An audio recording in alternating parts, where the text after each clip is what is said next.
Ребята, здравствуйте, здравствуйте! В сегодняшнем нашем видео мы рассмотрим, как вот этот вот красавец доедет на длинную дистанцию с таким огромным трейлером. Ну, не сказать, что он огромный, конечно, не на 3 машины, не на 9 машин, как у семитраков, но все равно нам стоит отвезти из Питтсбурга машину в Майами. Сейчас мы едем из Майами в Питтсбург, через все восточное побережье, а после этого возвращаемся обратно в Майами, и здесь уже будет стоять Subaru Outback, тоже не маленькая машинка. Об этом, обо всем я расскажу в сегодняшнем видео. Поехали!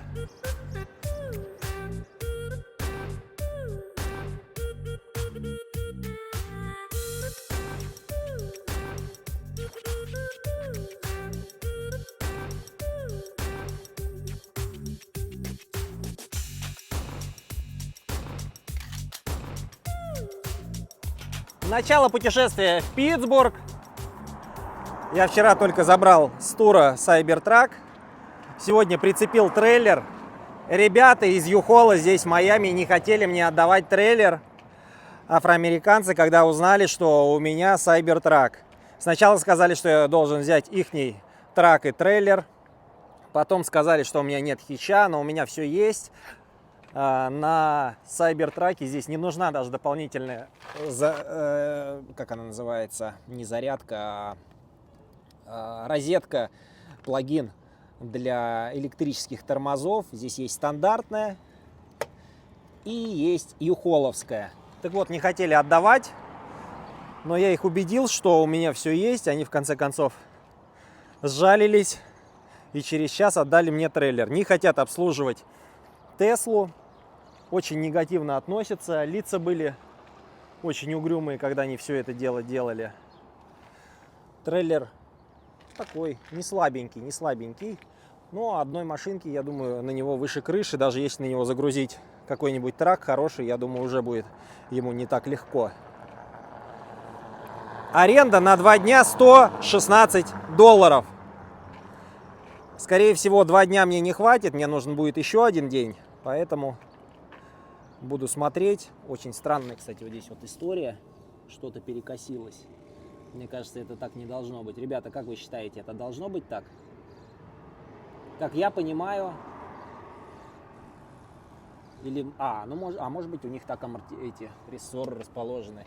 На трейлерах 36 фит, на закрытых, обычно 2 вот такие подвески с обоих сторон. Здесь же только одна, я вижу.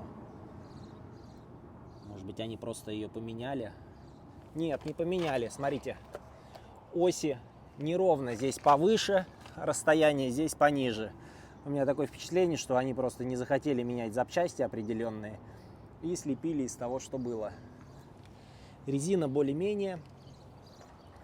Надеюсь, что в дороге подшипники и резина выдержат. До Питтсбурга 1200. Практически не, наверное, я ошибся. Смотрите, с этой стороны также.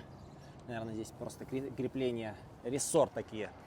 И когда вы крепите машину, здесь есть вот такая штучка.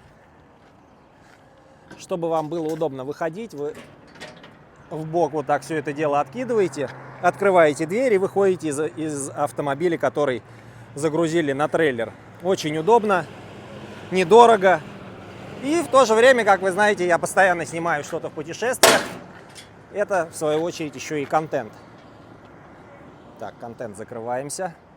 И ты тоже. Интересно, эти резинки в дороге не соскакивают? Не бывает такого, что этот подкрылок отваливается? Так, здесь у нас... Ой-ой-ой. Здесь у нас все открыто. Я взял с собой... Из-за того, что я еду на Копард забирать тачку Subaru Outback, сразу взял антифриз, маслица, потому что в машине, которую я буду забирать, не факт, что все это будет. А если не будет, придется покупать, смысла не вижу. Заехал к себе в сторидж, где у меня хранится много картин и антиквариат, и сейчас возьму матрас, положу его здесь и в свободное время буду под солнышком отдыхать, барбекю жарить, пока машинка заряжается. Посмотрю, насколько быстро будет заряд батарейки уходить, потому что на этих автомобилях, конечно, вся эта история не рассчитана на то, чтобы таскать постоянно какие-то трейлера, Но будем смотреть. Будем надеяться, что все будет хорошо. Ладно, трогаемся в дорогу. Cybertruck нужно заряжать с трейлером практически каждые 100 миль. Да, на самом деле, когда он груженный, это вполне возможно так и будет. Но пока что вот с этим трейлером, сейчас я вам покажу, сколько он весит. Я сам не смотрел, какие у него нормативные. Вот. 2,190 весит трейлер. И сейчас я еду с выключенным кондиционером, правда. Из-за этого автомобиль, соответственно, ест чуть меньше. С трейлером Cybertruck едет практически миля в милю. То есть на 50 миль я проехал 48.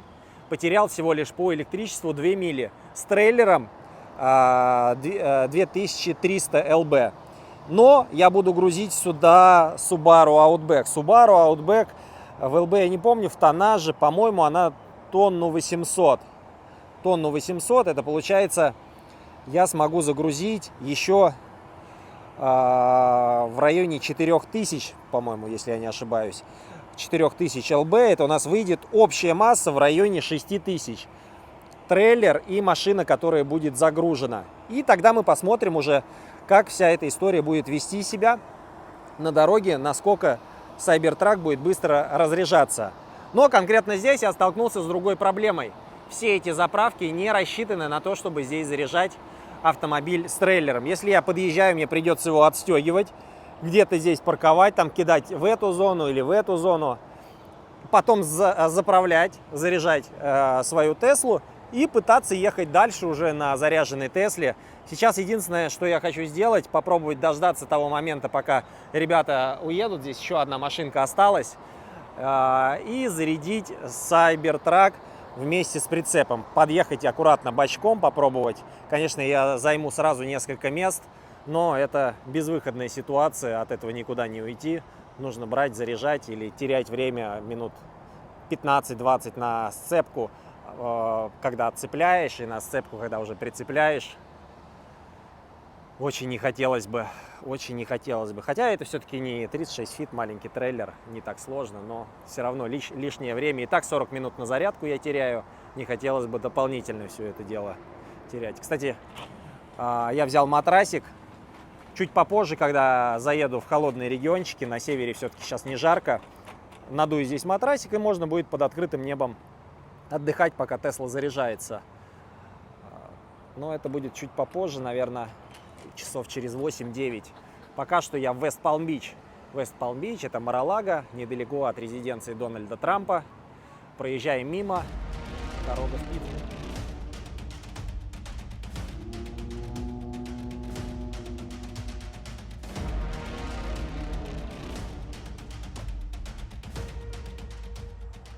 Подъезжаю к Питтсбургу, какой-то маленький городок в горах.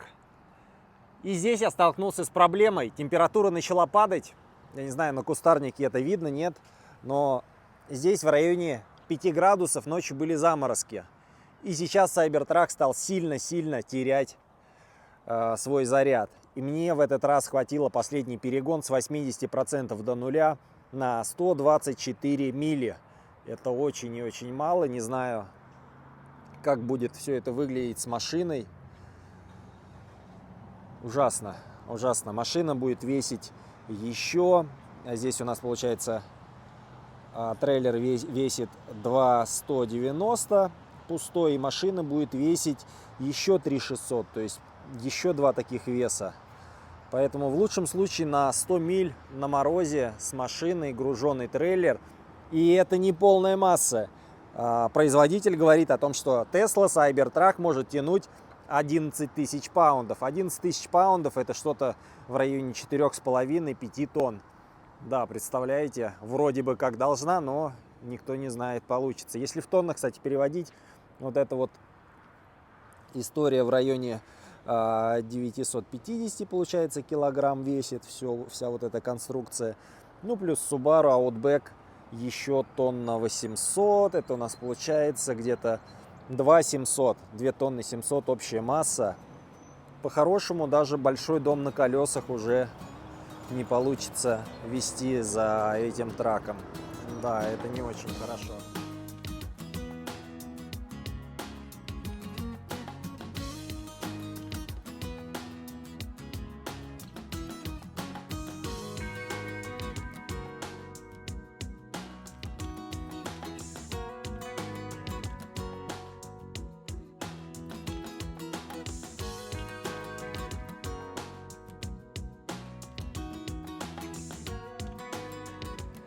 по пути нелегкая под названием Cybertruck забрела меня вот в такой вот маленький красивый городок. Расположен он в горах недалеко от Питтсбурга. Очень интересный, чисто американский городок. Одна, двух, максимум трехэтажная застройка.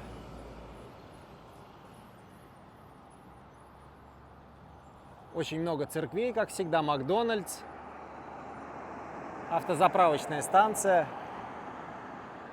Давайте, пока у нас Cybertruck заряжается, мы чуть-чуть в эту сторону прогуляемся. Ice Cream Station. Ресторанчики. Кафе. Смотрите, какие занавески. Занавески 19 века с пушистыми кружевами. Да, все, что не делается, все к лучшему. Внизу, кстати, было довольно-таки большое озеро, но у меня аппоинтмент на Копарде сегодня в 1:30, то есть у меня осталось буквально 1,5 часа, чтобы доехать до Питтсбурга, забрать тачку, а дальше уже будем ехать с машины, возможно, где-то и остановимся. Это фишинг, рыбный ресторан, как я понимаю. Здесь такая площадочка, поют птички. Весна, весна красна.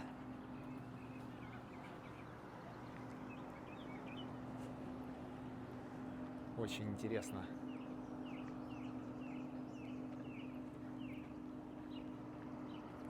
Знаете, катаясь по центральным Соединенным Штатам, где-то по глубинке, ты намного более узнаешь эту страну, нежели ты побывал в Нью-Йорке, Майами, Лос-Анджелесе, Чикаго, в любом крупном городе. Потому что там, конечно, уже старой Америки практически не осталось. А вот отъехав куда-то в сторонку, вы можете ее увидеть. Вот это вот все Питтсбург. Маленькие домики повсюду. Одноэтажная такая Америка. С одной стороны интересно, с другой стороны как-то так немножко скучновато. Мне кажется, у меня была бы здесь депрессия. И это все тоже Питтсбург. Такие 2-3-этажные домики повсеместно. Чистенько, на самом деле чистенько, но встречал я уже здесь интересных личностей под разного рода веществами. Высотных домов не видел от слова совсем. Возможно, я немножечко ошибаюсь, и где-нибудь в даунтауне он очень высокий и красивый. Питтсбург, на мой взгляд, напоминает Род-Айленд или Провиденс, что-то такое. Здесь холмы, очень много такой старой одноэтажной Америки, двухэтажной.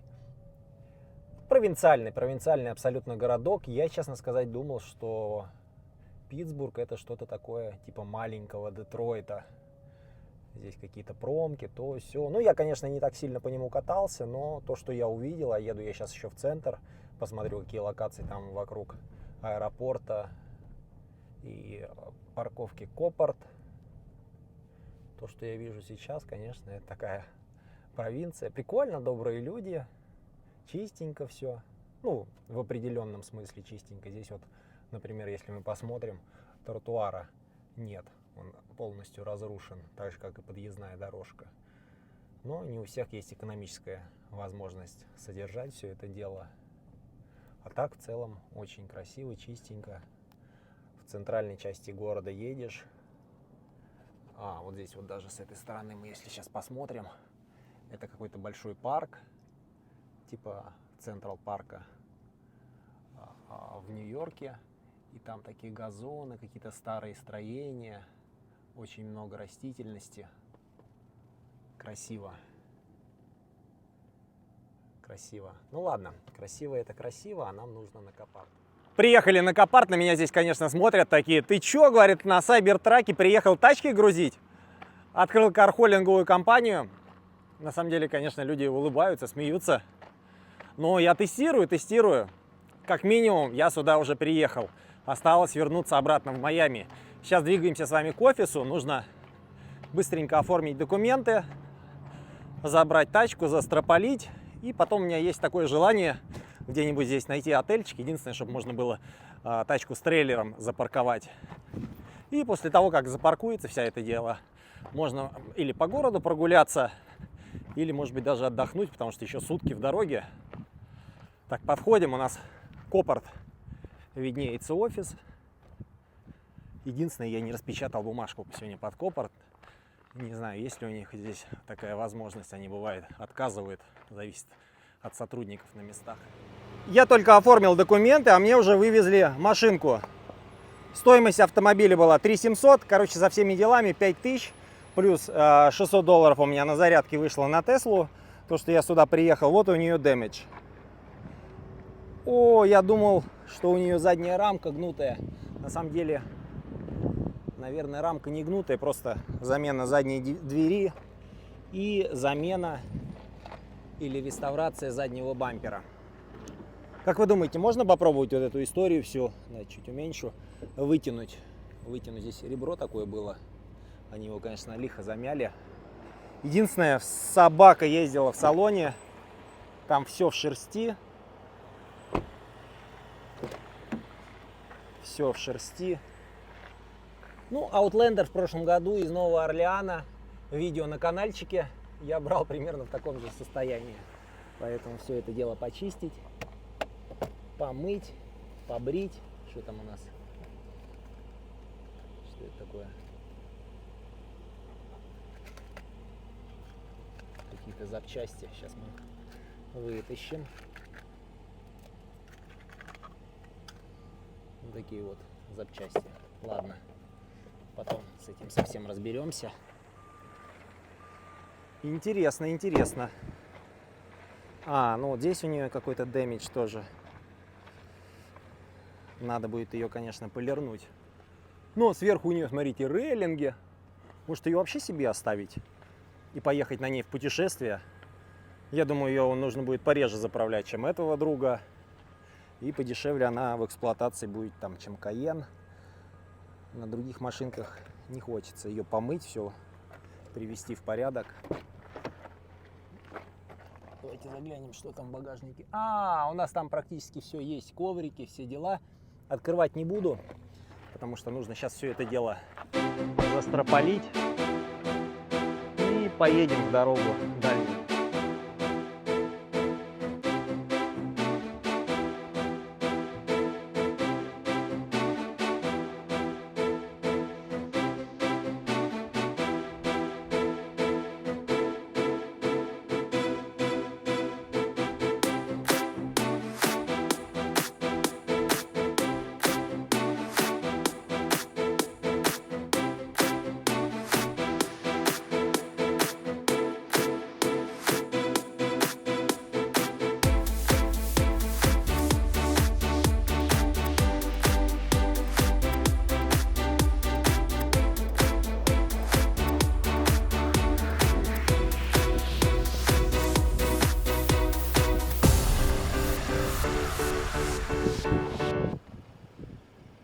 Ребята, красота!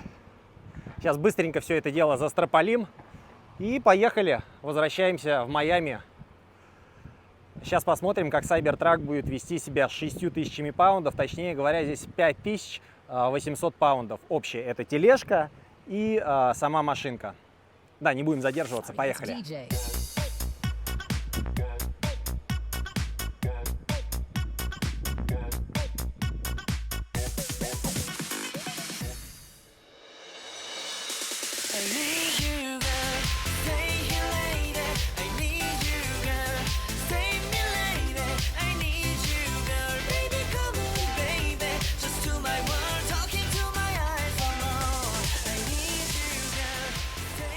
Наше путешествие плавно подходит к концу, что хочется сказать.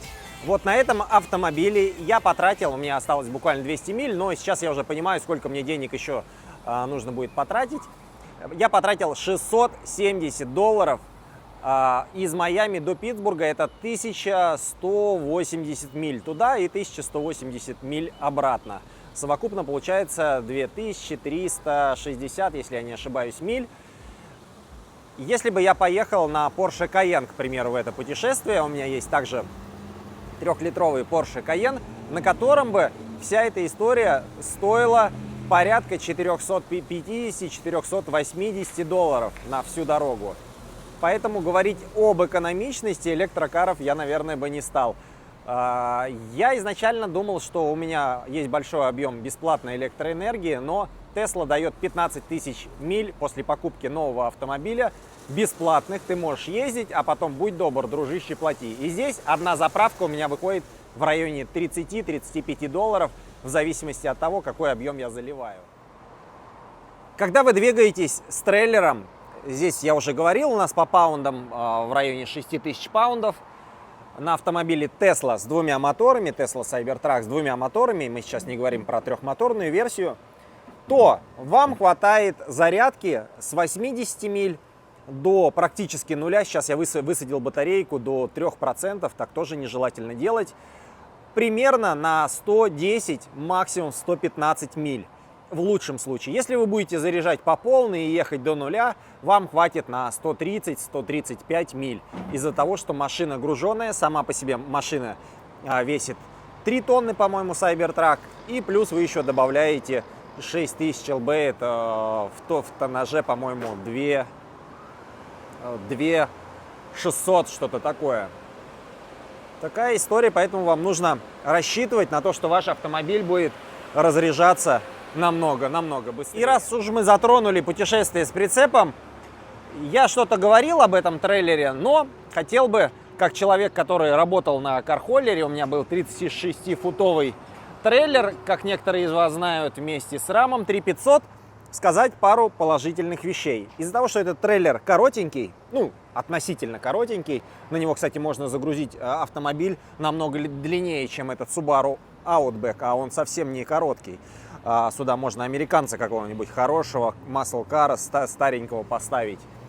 Так вот, этот трейлер ни разу, ну, во всяком случае, я не слышал, не цеплял ни хвостовой частью, ни вот этой вот всей историей за дорогу. Хотя в самом городе, в самом Питтсбурге, дороги практически такие, как в Провиденс и Род-Айленд. Это такие холмы, как в Нью-Йорке в некоторых местах. Даже не, в Нью-Йорке я таких резких перепадов не видел. А вот в Провиденс я прямо запомнил, когда я там трейлером, закрытым трейлером для рама вместе с двумя автомобилями дал со всего разгона в столб правой стороной. Это тоже была очень интересная история. Но тогда я немножко переживал из-за этого, поэтому не получилось подснять всю эту историю. Такой трейлер очень неплохо. Стоит в районе $50 в сутки. Я сейчас опаздываю, поэтому я заплачу еще $50 совокупно. Он мне выйдет плюс $15. Я беру страховку отдельную. Все время я не надеюсь на свою страховку для того, чтобы ее не испортить. Такой трейлер выйдет $50 в сутки плюс страховку. У меня совокупно за 3 дня $180, 185 может быть. Я считаю, что это очень хорошие деньги. Но, как я говорил ранее, экономичности здесь точно не получится. Но как исследование я провел, мне очень интересно было понять, сможет ли Tesla Cybertruck, во-первых, потянуть такой автомобиль. Это не легкая, не малолитражка, во-первых. А во-вторых, насколько будет хватать электричества. И мы посмотрели, увидели то, что электричества хватает совсем ненамного. Друзья, на этой замечательной ноте я уже подъезжаю к Майами. Я не спал 2 дня, я сегодня еще проспал ночью. Я хотел приехать на следующий день к вечеру, но не получилось. Сон взял свое, я уже не молодой. Раньше я мог по 10 дней где-то тусоваться на вечеринках, на пати, автопати, вся морда в бутерате. Шучу, конечно, я такого себе никогда не позволял. Мог позволить немножечко пива, нюхал вот так вот, прямо по самому краешку. Так вот, мы посмотрели на Tesla Cybertruck с прицепом. Можно ли на ней работать в кархоллинге и вообще путешествовать на дальние дистанции? Поехать куда-нибудь на Burning Man или в Лос-Анджелес. Я хочу вам сказать, в городе это прекрасный автомобиль, о котором многие могут только мечтать. Но если вы хотите ездить на дальние дистанции, то Tesla Cybertruck, наверное, вам не подойдет. На этой приятной ноте мы заканчиваем свое сегодняшнее путешествие. Я желаю всем как можно больше здоровья, путешествий и до новых встреч!